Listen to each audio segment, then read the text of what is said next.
Interrogation కూడా చేయడం జరుగుతూ ఉంది.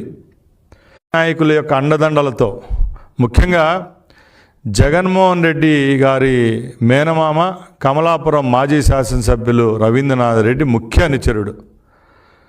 అలాంటి వ్యక్తి సుమారుగా కడపలో వాళ్ళే కక్షలు పెట్టుకొని భూ లావాదేవీల కాడ వ్యత్యాసాలు వచ్చి అక్కడ చంపుకుంటే డ్రగ్స్లో మత్తులో చేశారని చెప్పి వాళ్ళ సాక్షి పేపర్లోనే బహిర్గతం చేయడం జరిగింది. ముఖ్యంగా మేము ఒకటే చెప్తున్నాం, దస్తగిరి అనే వ్యక్తి ఎవరైతే ఉన్నారో ఆయన రవీంద్రనాథ్ రెడ్డి యొక్క బినామీనా కాదా అని మేము అడుగుతున్నాం.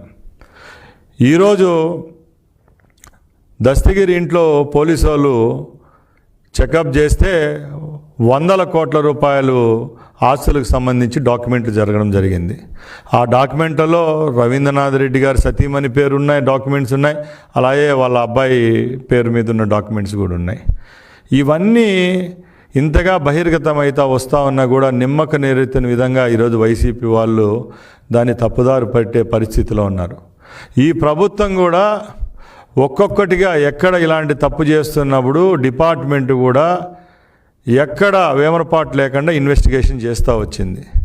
ఈ హత్య జరుగుతానంటే ఏదైతే కడప ఎస్పీ గారి నేతృత్వంలో కమిటీ ఏర్పాటు చేసి దీన్ని క్షుణ్ణంగా పరీక్షించేటప్పుడే అక్కడ ఎవరైతే వైసీకి సంబంధించిన డిప్యూటీ మేయర్ బండి నిత్యానంద రెడ్డి ఉన్నాడో ఆయన పేరు రావడంతో అప్పుడు ఆయన పేరు కేసు పెట్టడం జరుగుతూ వచ్చింది. ముఖ్యంగా మేము ఒకటే చెప్తున్నాం, ఈ రోజుకి కూడా ఎక్కడ వాళ్ళలో ఉన్న కుట్రపూరిత కోణాలు అయితే ఎక్కడ తప్పడం లేదు.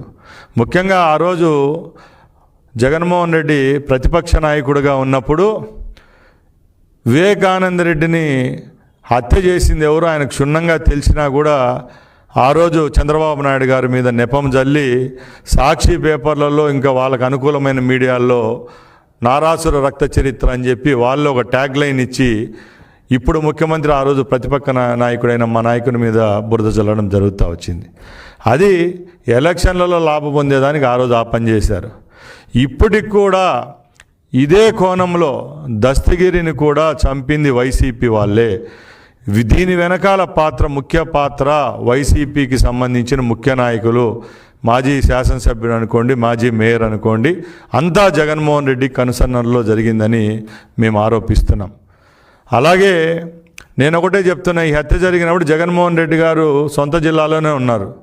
రాష్ట్ర వ్యాప్తంగా ఎక్కడ ఏ చిన్న హత్య జరిగినా లేకపోతే చిన్న రచ్చ జరిగినా కూడా జగన్మోహన్ రెడ్డి గారు దండయాత్ర పేరుతో వాళ్ళ ఇళ్ళకి పోయి పర్యటించే రోజులు చూసాం ఈ 2 సంవత్సరాలుగా.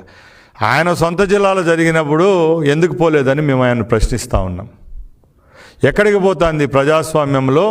తప్పులు చేసేది మీరు, బురద జల్లేది ప్రతిపక్షం అనుకోండి, మీ పాలపక్షంలో ఈ రోజున మా మీద మీరు బురద జల్లుతూ వస్తున్నారు.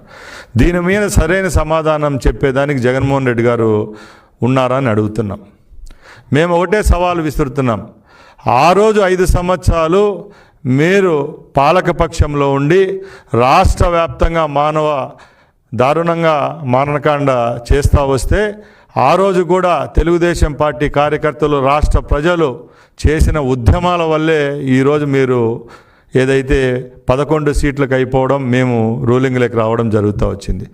ఇప్పటికి కూడా రాష్ట్ర వ్యాప్తంగా ప్రజలను భయభ్రాంతులు చేసే పరిస్థితిలో వైసీపీ నాయకులు ఉన్నారని మేము ఆరోపిస్తున్నాం. ముఖ్యంగా ఈ కడప సంఘటన అయితే చాలా దురదృష్టకరం. ఎందుకంటే మీరే సంఘ విద్రోహ శక్తులను ప్రోత్సహిస్తారు, మీరే వాళ్ళని పట్టుకొని సెటిల్మెంట్లు చేస్తారు, మీరే వాళ్ళు చనిపోయిన తర్వాత మీరే చంపించి ఎదుటి పార్టీ మీద బురద జల్లే పరిస్థితి ఉంది తప్పక ఎక్కడ మీలో చిత్తశుద్ధి నిజాయితీ లేదని చెప్పి మేము చెప్తా ఉన్నాం. అలాగే ఈ సంఘటన విషయానికి వస్తే దస్తగిరి యొక్క పూర్వాపరాలు తీయండి. ఇప్పుడు ఎక్కడైతే ఒక ప్యాలెస్ కట్టి ఇవ్వడం జరిగింది రవీంద్రనాథ్ రెడ్డి గారికి, ఆ ప్యాలెస్ కూడా ఎక్కడుంది, ఎవరు నిధులతో కట్టించారు, ఏ సెటిల్మెంట్లో వచ్చిన డబ్బు కట్టించారో మీ దగ్గర సమాధానం చెప్పేదానికి ధైర్యం ఉందని మేము అడుగుతున్నాం. ఇదే దస్తగిరి పేరుతో అతను మర్డర్ అయిన తర్వాత సుమారుగా 100లాది కంప్లైంట్లు కడప పోలీస్ స్టేషన్లో వస్తూ ఉన్నాయి. మేము ఒకటే చెప్తున్నాం, ఈ ప్రభుత్వం చిత్తశుద్ధిగా ఇన్వెస్టిగేషన్ చేస్తుంది.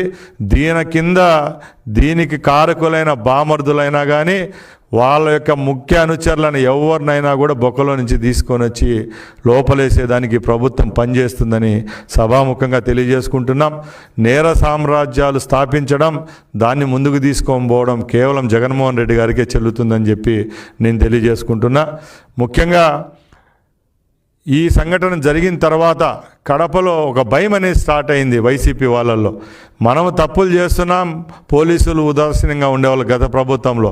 ఈ ప్రభుత్వంలో ఈ తప్పు జరిగిన నిమిషాల్లోనే మా స్థానిక పోలీసులు ఎస్పీ స్పందించడంతోనే ఈ కేసు యొక్క పురోగతి చెందుతూ వచ్చింది. ఈరోజు మేము ఒకటే చెప్తున్నాం, ఏవైతే ఆధారు దస్తగిరి కుటుంబానికి సంబంధించి వాళ్ళ ఇంట్లో దొరికిన పేపర్లే బహిర్గతం చేస్తాం. తప్పకుండా ఎవరైతే ఈ కేసులో నిందితులు ఉంటారో వాళ్ళను ఊచలు లెక్క పెట్టే విధంగా ఈరోజు మా ప్రభుత్వం పనిచేస్తుందని తెలియజేసుకుంటూ, అలాగే ఎవరి యొక్క భూములు లాక్కున్నారో వాళ్లకు ఆ భూములు అందే విధంగా ఈ ప్రభుత్వం, చంద్రబాబు నాయుడు గారి ప్రభుత్వం చర్యలు తీసుకుంటుందని నేను తెలియజేసుకుంటున్నా. అలాగే ఈ వైసీపీ పార్టీ యొక్క ముఠాకోర్ రాజకీయానికి 2-3 ఉదాహరణలు చెప్తాను. అనంతబాబు మనందరికీ తెలుసు. ఎవరైతే ఆయన డ్రైవర్గా పనిచేసిన వ్యక్తినే చంపేసి డిక్కీలో వేసి డోర్ డెలివరీ చేసిన అనంతబాబు ఒక పెద్దల సభకు సభ్యుడు. అలాంటి అతను నిన్న రాజమండ్రిలో దొరకడం జరిగింది. మేము జగన్మోహన్ రెడ్డి గారిని అడుగుతున్నాం, ఎక్కడైనా మీలో నీతి నిజాయితీ చిత్తశుద్ధి అనేది ఉంటే